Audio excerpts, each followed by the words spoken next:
Hi guys, how are you doing? My name is Monique and I'm going to be talking about my recent experience at Meps, which stands for the Military Entrance Processing Station. I swore into the military on January 3rd, 2018, which was just like 2 months ago, just about 2 months ago. I swore in. So my MEPS experience was actually a 2 day process. I'll tell you about day one. So on day one, I actually did the Asvab. I did the Asvab at about, I think I started at about 1:30. The test actually takes like maybe 3 hours, 3.5. It's extremely long. So I did the Asvab. I actually did well. I passed. I got over 50, and over 50 is what the military strives for in terms of scores, because over 50 is considered like, it's considered an alpha, so it's not, it's above average, right? So I got over 50 on the test, right, which would mean that I qualify to make it to day two, which is day two is the physical. So I finished my test. When I finished my test, however, I actually finished a bit late. So the shuttle that normally takes everyone from the hotel, from Meps to the hotel, I actually missed it. So my recruiters had to actually drive me over to Staten Island. So yeah, I did everything in New York, by the way. So my recruiters actually had to drive me to Staten Island to actually check into the hotel. So we check into the hotel. There's like a liaison there, somebody who's talking to us, telling us wake up time, telling us about the meals, where to go, where not to go, if we have visitors, all that kind of stuff. You go in there, you actually see a lot of persons. You see persons shipping out, persons who are going for their medical, just like me, right? So we got to meet a whole bunch of people, dining and stuff. So we met everybody, went upstairs. I went to my room. So for me, actually, I was overweight. I was 4 pounds over the required weight. I never wanted to get taped. So what I had to do was I had to go and work out in the night just to make sure I lost that 4 pounds. So I lost the 4 pounds. We get up next day. My roommate and I decided to actually wake up a bit earlier. So we woke up at about 3. I took a shower, got ready, and then I woke her up, and she did the same. Because she never wanted to get up as early because, to be honest, she was shipping out, and, she knew that rough days were ahead. Yeah, so we woke up, we had breakfast in the morning. We had breakfast at about 4:30, and then we left at 5. We drove to Staten Island to Fort Hamilton, which is, I think that ride was maybe 45 minutes thereabout. It wasn't that long. So we went in these big buses. There were like 12 of them. Everybody loaded up. There was a lot of people there. And actually, I didn't even realize that there were so many persons who were either shipping out or trying to get into the military on that day. So we got in, got on the bus, went to reach the Meps. So reach the Meps, of course. There are like sergeants shouting at us, telling us to get off the bus, telling us to line up here, line up there. We're like, all right, it's definitely too early in the morning for all that madness. So we get through that process. They line us out. They bring us into a little pre-oath in the pre-oath room. They line us up and then they start to issue our documents. They call us by last names, issue our documents, confirm our social security. And our social security is like basically, that's like your key for the whole day. That's what they use to really identify you during the whole process. So we're going through, we get our documents, and then they send us to another room, and they're like, so these persons, these representatives are basically just stamping and giving us some documents to add to our folders. So we do that, and then we actually start the process. So after we do that, everybody is sent to like a briefing room. So we go to the briefing room and everybody's in there. They give us the instructions for the day. These guys, to me, they're pretty cool, to be honest. I never felt like any aggression from them or anything, and they were actually the guys who guided us throughout the day. So we get in the room, they brief us, we fill out some documents that we're going to use, that we use for the whole entire day, put those in our folders, and then we're all split up. So they send us out. We do a breathalyzer test. I think it's a breathalyzer. Yeah, so we do a breathalyzer. That's the first test that we actually do. We do the breathalyzer, and we actually do the breathalyzer. We're in lines, and we go to hearing, who goes to vision, hearing, because they split us up, of course, because it's a large number of people. So the first thing I did was actually my vision. It was pretty easy, very, very simple. The guy, the reppers asked, he was like, the worker was, yo, you're pretty fast. I was just running through it. So I just ran through that part, ran through the vision. I was extremely nervous in the beginning, to be honest. Extremely nervous. I was like, yo, I don't know, like, because I watched all of these videos on YouTube. I'm like, it's not even that serious, though. So did the vision, went to hearing. The hearing for me was just so weird. We were put in like a little soundproof room, and in the soundproof room, basically what happened was, yeah, like there is about like 6 of us on one side, I think, or maybe four on this side, four on the other side, and we're sitting down on these really low benches, and we have the headphones over our ears in this room. And to be honest, at one point I wasn't really sure if I was hearing my neighbors, if I was hearing the person next to me, if I was hearing their sound, if it was my sound. So all I was doing for the whole time was just pressing the button, because I never wanted to miss a sound if I heard it. So I was just pressing the button. Press the button, we get out. Alright, cool, you passed. Alright, move on. Did vision. So now they split us up into male and female. So here goes all the craziness. They split us up into male and female. Males here, females there. So we go around. First thing that we need to do, of course, is to pee. First of all, we're hurrying up. There's a lot of we hurry just to sit down. Hurry just to sit down. Hurry just to sit down for the whole day, right? So a lot of hurrying up and wait. So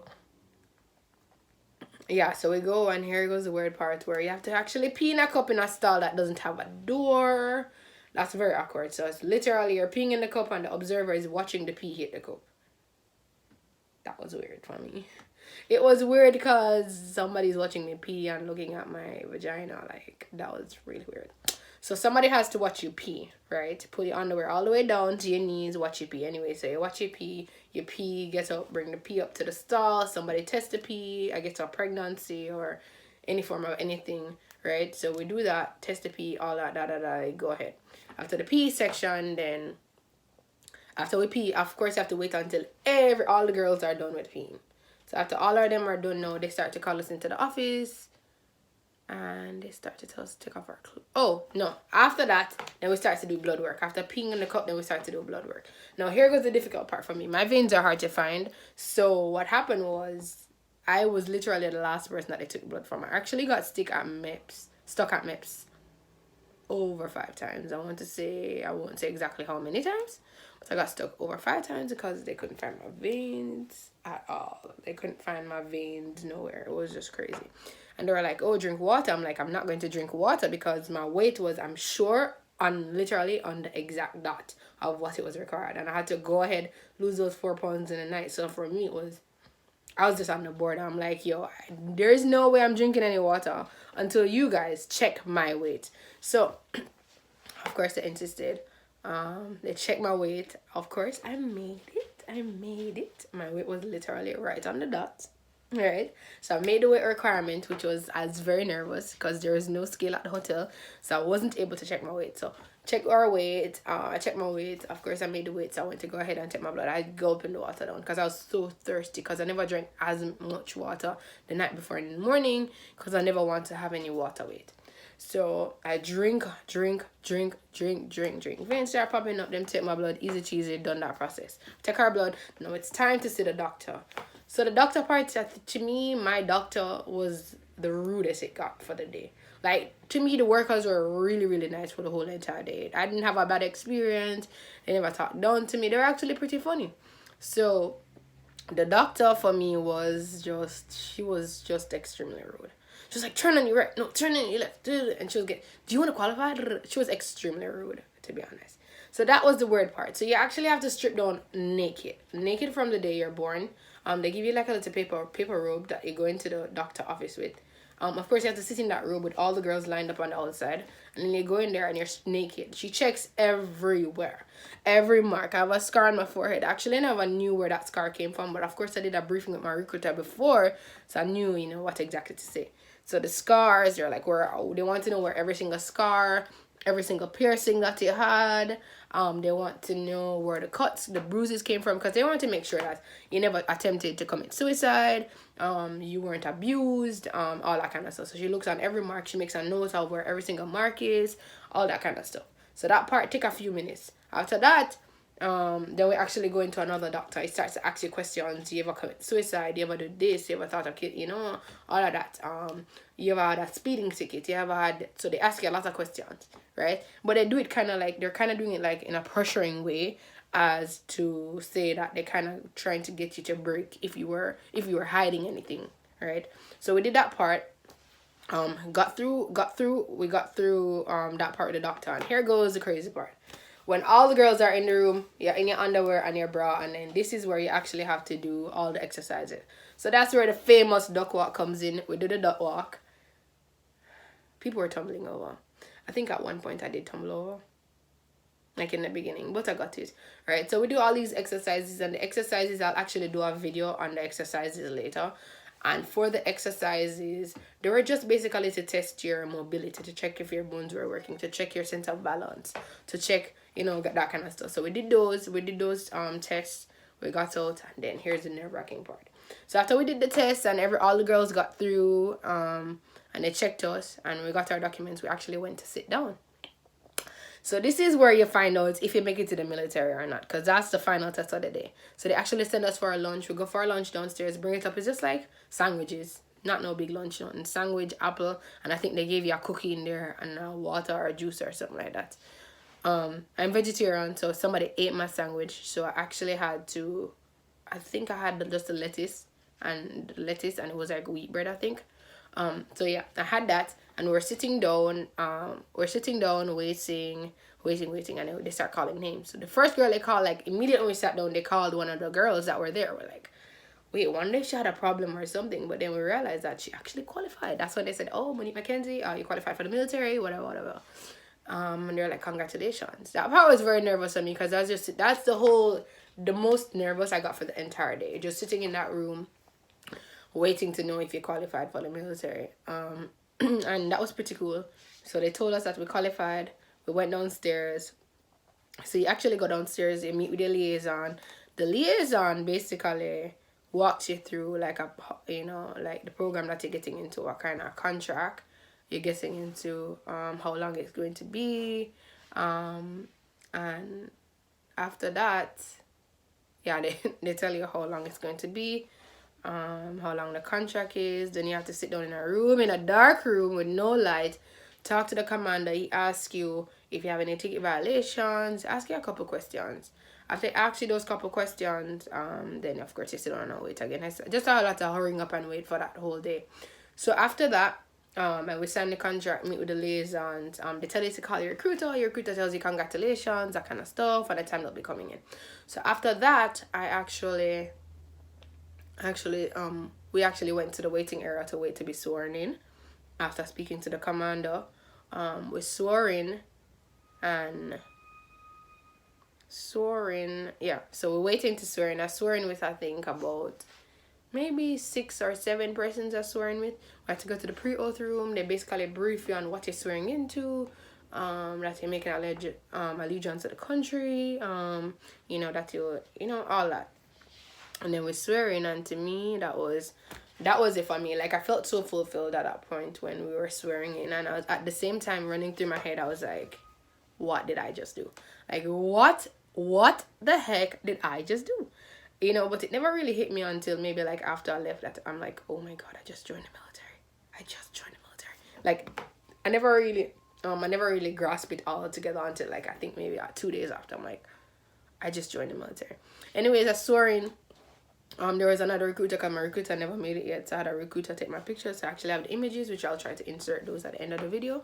And I swore in, and after I swore in, you go downstairs, and after you go downstairs, they have like a little survey that they get you to do, and then they hand you your backpack, right?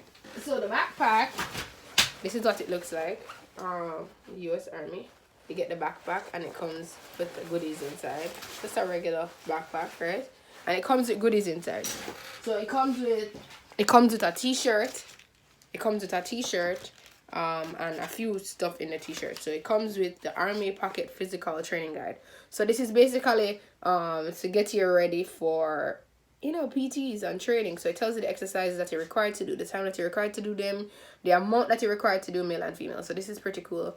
At the back it has the soldier's creed. So what it does is basically you could prepare before you ship out to BCT, to basic combat training, right? It gives you a part your soldier's creed, which of course it would be recommended to learn the soldier's creed before you leave. And then it gives you a guide for future soldiers and their family. And then we got some stickers in it and a t-shirt. Of course, the t-shirt was an extra large. Couldn't fit me, so I actually gave that away, so I don't have that to show today. but we got that, and then we just had to sit down and wait on the recruiter. And for me, guys, I just say overall the Meps experience on me was pretty good. It was smooth sailing, except for like when I had to take my blood. They were pretty cool, they were pretty nice. As I just say, when going to Meps is just to pay attention, pay attention, pay attention, pay attention. Don't over talk, don't talk over turn. If you have any doubts in your mind, ask questions, don't just do what you feel like. And that's basically it. For me, I won't leave for basic combat training until another 6 months to a year, because I'm under a delayed entry program as a green card holder. So I'm here waiting, but I can say, guys, that it's definitely so far been an amazing experience. You know, just how you're treated with the recruiters, you know, just everything in general, just how I feel a part of something that's way bigger than me. So if you ever, you know, if you're going away to Meps, I'd say you got this. Don't worry about it. It's going to be way easier than you thought. You're going to be overthinking. You're going to be going crazy, and it's not even like as serious as I think it is. I mean, it's serious, but it's not as stringent or hard as I think it is. Like, you got this, you know. So thanks for watching this video. I hope I was able to bring some form of value to anybody who's about to go to Meps, especially someone who's Jamaican. I hope that I'll be able to touch anybody in terms of giving them some form of value and information. And yeah, I'm going to actually be putting some links below. So I'll put links of my Asvab, what I used to prepare for my Asvab, links to prepare for the Asvab, and then I hope you guys like and subscribe. I'll have a few more videos coming. I plan to start like vlogging for the military once I go away, after BCT, while I'm at AIT and stuff. So yeah, guys, it was awesome talking to you guys, and thanks for watching.